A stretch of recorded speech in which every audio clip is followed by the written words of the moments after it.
بسم اللہ الرحمن الرحیم۔ شروع اللہ پاک کے نام سے جو نہایت مہربان اور رحم کرنے والا ہے۔ پیارے دوستو، آج ہمارے اس ویڈیو کا موضوع حضرت امام ابو حنیفہ رحمۃ اللہ علیہ کا ایک عجیب واقعہ۔ ویڈیو شروع کرنے سے پہلے آپ لوگوں سے درخواست ہے کہ جس نے ابھی تک ہمارا چینل سبسکرائب نہیں کیا تو برائے مہربانی چینل کو سبسکرائب کر کے بیل آئیکن کو ضرور دبائیں تاکہ ہمارے آنے والی ہر نئی ویڈیو سب سے پہلے آپ تک پہنچے۔ پیارے دوستو، حضرت امام ابو حنیفہ رحمۃ اللہ علیہ ایک روز ظہر کی نماز کے بعد گھر تشریف لے آئے۔ بلا خانے پر آپ کا گھر تھا۔ جا کر آرام کرنے کے لیے بستر پر لیٹے ہی تھے، اتنے میں کسی نے دروازے کے نیچے دستک دی۔ آپ اندازہ کیجئے، جو شخص ساری رات کا جاگا ہوا ہو اور سارا دن مصروف رہا ہو، اس وقت اس کی کیفیت کیا ہوگی۔ ایسے وقت میں کوئی آ جائے تو انسان کو کتنا ناگوار ہوتا ہے کہ یہ شخص بے وقت آ گیا۔ لیکن امام صاحب اٹھے، زینے سے نیچے اترے، دروازہ کھولا تو دیکھا کہ ایک صاحب کھڑے ہیں۔ امام صاحب نے اس سے پوچھا کہ کیسے آنا ہوا۔ اس نے کہا کہ ایک مسئلہ معلوم کرنا ہے۔ دیکھیے، اول تو امام صاحب جب مسائل بتانے کے لیے بیٹھے تھے، وہاں آ کر تو مسئلہ پوچھا نہیں، اب بے وقت پریشان کرنے کے لیے یہاں آ گئے۔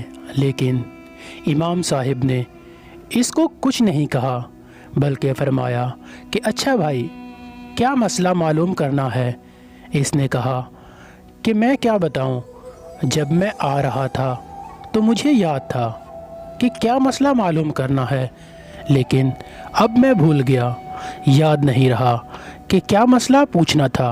امام صاحب نے فرمایا کہ اچھا بھائی، جب یاد آ جائے تو پھر پوچھ لینا۔ آپ نے اس کو برا بھلا نہیں کہا، نہ اس کو ڈانٹا، بلکہ خاموشی سے اوپر چلے گئے۔ ابھی جا کر بستر پر لیٹے ہی تھے کہ دروازے پر دوبارہ دستک ہوئی۔ آپ اٹھ کر نیچے تشریف لائے اور دروازہ کھولا تو دیکھا کہ وہی شخص کھڑا ہے۔ آپ نے پوچھا کیا بات ہے؟ اس نے کہا کہ حضرت، وہ مجھے مسئلہ یاد آ گیا تھا۔ آپ نے فرمایا کہ پوچھ لو۔ اس نے کہا کہ ابھی تو یاد تھا، مگر جب آپ آدھی سیڑھیوں تک پہنچے تو وہ میں مسئلہ بھول گیا۔ اب اگر عام آدمی ہوتا اس وقت تک اس کے اشتعال کا کیا عالم ہوتا، مگر امام صاحب اپنے نفس کو مٹا چکے تھے۔ امام صاحب نے فرمایا اچھا بھائی، جب یاد آ جائے تو پوچھ لینا۔ یہ کہہ کر آپ واپس چلے گئے اور جا کر بستر پر لیٹ گئے۔ ابھی لیٹے ہی تھے کہ دوبارہ پھر دروازے پر دستک ہوئی۔ آپ پھر نیچے تشریف لائے، دروازہ کھولا تو دیکھا کہ وہی شخص کھڑا ہے۔ اس نے کہا کہ حضرت، وہ مسئلہ یاد آ گیا۔ امام صاحب نے پوچھا کہ کیا مسئلہ ہے؟ اس نے کہا کہ یہ مسئلہ معلوم کرنا ہے کہ انسان کی نجاست، پاخانہ، اس کا ذائقہ کڑوا ہوتا ہے یا میٹھا؟ اعوذ باللہ، یہ بھی کوئی مسئلہ ہے؟ اگر کوئی دوسرا آدمی ہوتا تو وہ اب تک ضبط بھی کر رہا ہوتا، تو اب اس سوال کے بعد تو اس کا صبر کا پیمانہ لبریز ہو جاتا۔ لیکن امام صاحب نے بہت اطمینان سے جواب دیا کہ انسان کی نجاست اگر تازہ ہو تو اس میں کچھ مٹھاس ہوتی ہے، اگر سوکھ جائے تو کڑواہٹ پیدا ہو جاتی ہے۔ پھر وہ شخص کہنے لگا نعوذ باللہ، کیا آپ نے چکر دیکھا ہے؟ حضرت امام ابو حنیفہ نے فرمایا کہ ہر چیز کا علم چکر حاصل نہیں کیا جا سکتا، بلکہ بعض چیزوں کا علم عقل سے کیا جاتا ہے، اور عقل سے یہ معلوم ہوتا ہے کہ تازہ نجاست پر مکھی بیٹھتی ہے، خشک پر نہیں بیٹھتی۔ اس سے پتہ چلتا ہے دونوں میں فرق ہے، ورنہ مکھی دونوں پر بیٹھتی۔ جب امام صاحب نے یہ جواب دے دیا تو اس شخص نے کہا، امام صاحب میں آپ کے سامنے ہاتھ جوڑتا ہوں، آپ مجھے معاف کر دیجئے گا، میں نے آپ کو بہت ستایا لیکن آج آپ نے مجھے ہرا دیا۔ امام صاحب نے پوچھا کہ میں نے کیسے ہرا دیا؟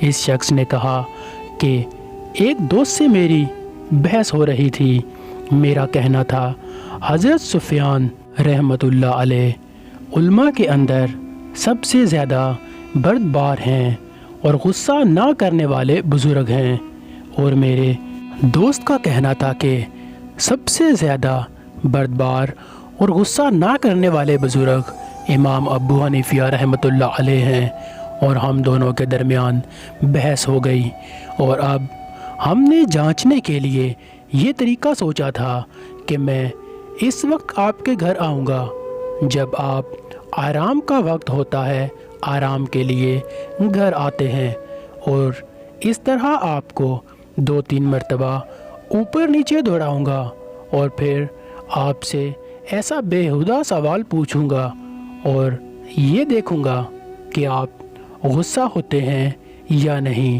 میں نے کہا اگر غصہ ہو گئے تو میں جیت جاؤں گا، اور اگر غصہ نہ ہوئے تو تم جیت گئے، لیکن آج آپ نے مجھے ہرا دیا۔ اور واقعہ یہ ہے کہ میں نے اس روئے زمین پر ایسا علیم انسان جس کو غصہ چھو کر بھی نہ گزرا ہو، آپ کے علاوہ کوئی دوسرا نہیں دیکھا۔ پیارے دوستو، یہ غصہ ہی ہے جو ہمیں آپس میں لڑوا دیتا ہے۔ آئیں سب مل کر عہد کریں کہ ہم ذرا سی بات پر غصہ ہونے کے بجائے برداشت کرنا، صبر کرنا سیکھیں گے۔ دعا ہے کہ اللہ پاک آپ کے ماں باپ کا سایہ ہمیشہ آپ پر قائم رکھے، آپ کو ہمیشہ آباد رکھے۔